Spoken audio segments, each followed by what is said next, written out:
اپنا مذہب تبدیل کرنے پر مجبور ہو جائیں تو ہم ان کو یہ بتانا چاہتے ہیں اس احتجاج کے ذریعے کہ انشاءاللہ کلمہ لا الہ پر زندہ رہیں گے، کلمہ لا الہ پر مریں گے، لیکن اس ملک کے اندر جو تمہاری سازش ہمارے خلاف چل رہی ہے اس کو کبھی کامیاب نہیں ہونے دیں گے۔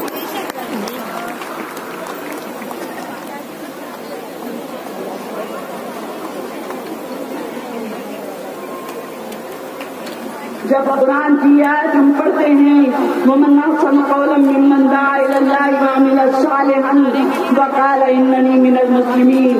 اس شخص سے اچھی بات اور کس کی ہو سکتی ہے جو اللہ کی طرف بلائے، نیک عمل کرے اور کہے کہ میں مسلمانوں میں سے ہوں۔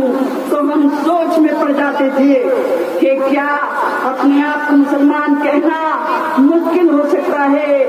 آج اگر یہ مشکل ہو سکتا ہے تو ہم بار بار کہیں گے کہ ہاں ہم مسلمان ہیں، ہم ہندوستانی ہیں، ہم اس ملک کے باشندے ہیں۔